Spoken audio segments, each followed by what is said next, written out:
आज सुबह कई अखबारों में जब मैंने धनखड़ साहब का जो वक्तव्य था, जो स्पीच थी, वो पढ़ा तो मुझे दुख भी हुआ और आश्चर्य भी हुआ, क्योंकि जुडिशियल इंस्टीट्यूशन, चाहे वो सुप्रीम कोर्ट हो, चाहे वो हाई कोर्ट्स सारे देश में हो, उनके ऊपर आज के दिन भी अगर किसी संस्था पे विश्वास है तो जुडिशरी पे है। और मुझे ऐसा लगता है कि जब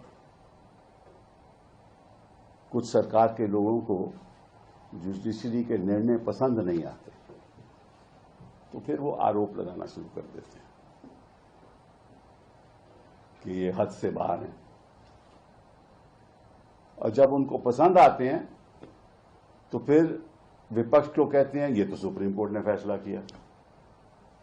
कोई सवाल उठाए 370 पे तो ये तो सुप्रीम कोर्ट का फैसला था। राम जन्मभूमि की जजमेंट पे सवाल आए तो ये तो सुप्रीम कोर्ट का फैसला था, ये तो सुप्रीम कोर्ट का फैसला था। और अगर हाल ही में जस्टिस पारदीवाला की जजमेंट आई तो ये कैसे सुप्रीम कोर्ट कर सकती है। मतलब कि जो आपको जजमेंट सही नहीं लगे, आपके सोच के अनुसार नहीं हो तो वो तो गलत है, और जो आपके सोच के अनुसार है वो ठीक है।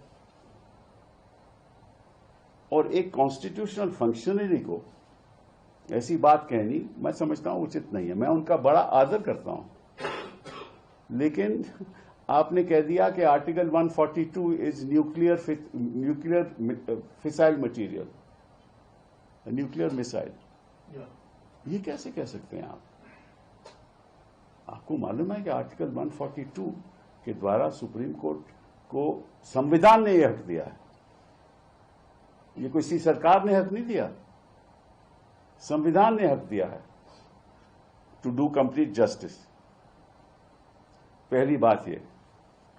दूसरी बात, और ये मैं देश की जनता को बताना चाहता हूं कि president of India is a titular head.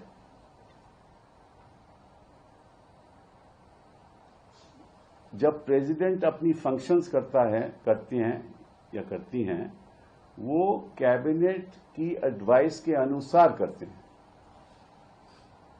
The president acts on the aid and advice of the council of ministers. The governor of a state acts on the aid and advice of the Council of Ministers in the state। कि अगर कोई विधेयक पारित होता है तो governor के पास जाता है। गवर्नर, संविधान ने हक दिया है, गवर्नर कमेंट्स करके वापस भेज सकता है विधेयक को, और फिर अगर दोबारा पास कर दे लेजिस्लेचर, असेंबली पास कर दे, तो गवर्नर को साइन करना पड़ता है। ये संविधान कहती है। गवर्नर यह भी कर सकता है कि कोई विधेयक को वो प्रेसिडेंट को भेज दे अपने कमेंट्स के साथ कि मुझे ये सही नहीं लगता,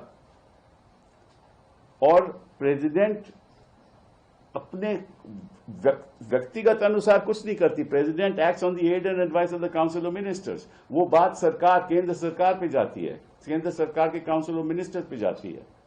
वो एडवाइस करते हैं प्रेसिडेंट को कि क्या करना है। ये प्रेसिडेंट का व्यक्तिगत हक नहीं है। ये धनखड़ जी को मालूम होना चाहिए। उन्होंने कहा कि आप प्रेसिडेंट की पावर को कैसे कंट्रोल कर सकते हो। तो कौन कर रहा है प्रेसिडेंट की पावर को control?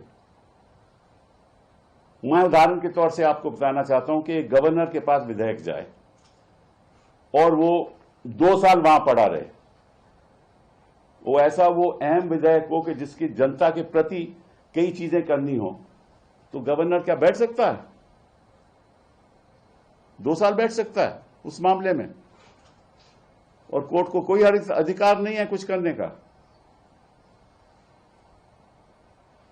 This is in fact an intrusion on the supremacy of the legislature. ये तो उल्टी बात है।